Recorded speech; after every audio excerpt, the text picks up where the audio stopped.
Your dog is staring at you right now. Maybe he is waiting by the door.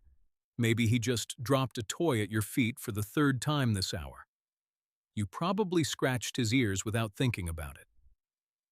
That moment feels normal. It feels like it belongs to your house and your routine. Here is the thing. That look in his eyes comes from a partnership older than farming, older than villages, older than anything we call history. Wolves started hanging around human camps 15,000 years ago or more. They did not wait for an invitation. They came for scraps and stayed for the deal.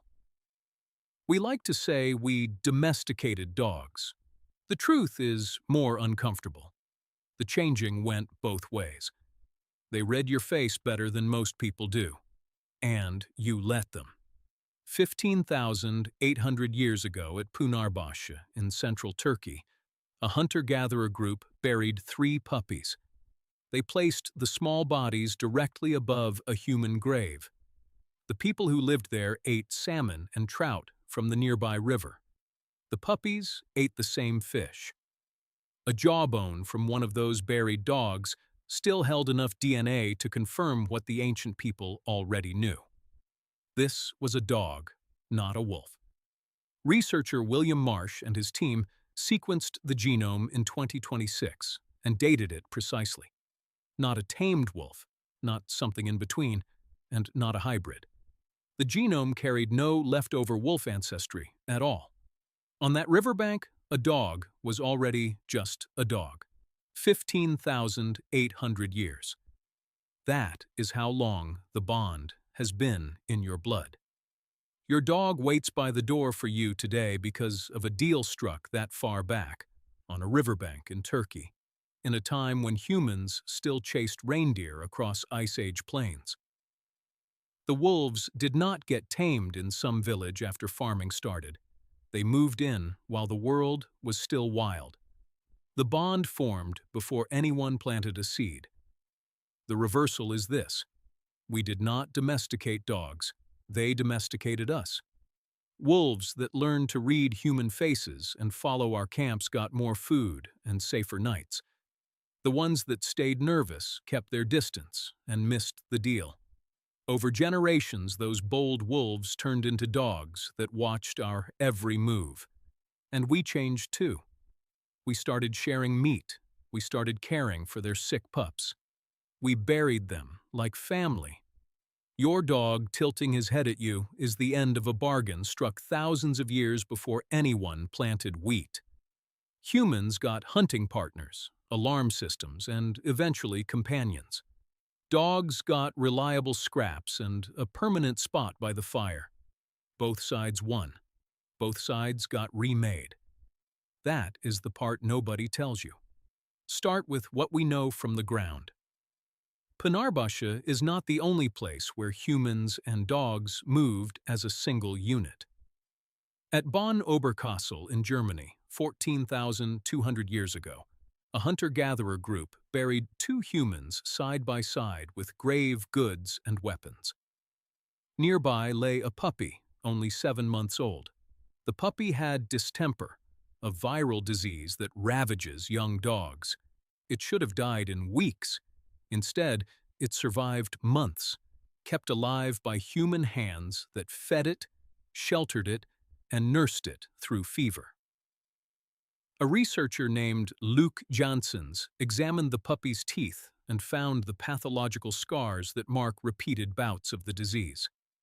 His team concluded the animal could not have survived without sustained human care.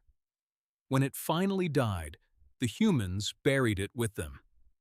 Among the grave goods they laid down was a tooth from a second dog. Whoever these people were, this was not their only one. This was not an accident. This was grief. By 14,000 years ago, dogs had already split genetically from wolves across a vast range. Sites from Gough's Cave in the UK to Turkey show dogs that are recognizably distinct.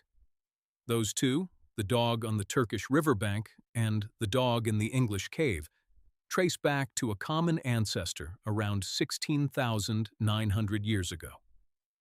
By 14,000, their descendants were living with people who had nothing else in common. No shared tools, no shared burial customs, just the same animal at the fire, from Britain to Anatolia. The dog got everywhere before the plow did. They were smaller. The ancient DNA carries the first signatures of selection for tameness, and the same genes that make an animal calmer around humans also reshape its body. This is the process the Fox Farm experiments made famous, showing up in the real record 14,000 years ago. The wolves that thrived in human camps were not just tamer in temperament. They were being remade at the genetic level, and the humans were doing the selecting, whether they knew it or not. But here is the part that matters. Humans were changing too, and we rarely talk about this. In 2015, a team led by Miho Nagasawa showed that a dog's gaze triggers a release of oxytocin in the human brain. The same hormone rises in the dog looking back. Oxytocin is the neurochemical of trust and bonding. It is what binds mothers to infants. Between a human and a dog, it creates a feedback loop. A dog looks at you. Your brain floods with oxytocin. You give the dog more attention. The dog holds your gaze, and the loop runs again. Wolves, even hand-raised ones, do not do this.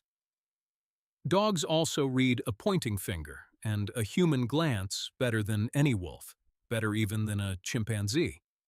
The dogs that could read us got more scraps, more shelter, and left more pups. The ones that understood our moods won. Some researchers, including Brian Hare, push this further and argue the traffic ran both ways, that living alongside dogs may have reinforced the trust and tolerance humans were already building in themselves. That part is a hypothesis, not a settled fact, and this video will not pretend otherwise. But the loop itself is real, and it still runs every time your dog looks at you. You did not raise your dog into a companion on your own. The two of you were shaped together. This matters because the bargain your dog cut with your ancestors may have done more than keep them fed. Humans were cooperative long before any wolf came near a fire. But the partnership that started at those camps scaled. Sharing food with an animal, coordinating a hunt with one, caring for something that was not blood kin. These are the same habits that later held larger groups and longer alliances together. Whether dogs pushed that forward or simply rode along with it is still argued. What is not argued is that the bond held through farming and cities and every version of human life that came after. Your dog tilting his head at the tone in your voice is not random. It is the living proof of a partnership that outlasted the Ice Age. We did not just tame an animal, we changed alongside it. Every time you let him on the couch or worry when he is sick, you are repeating a bargain thousands of years old.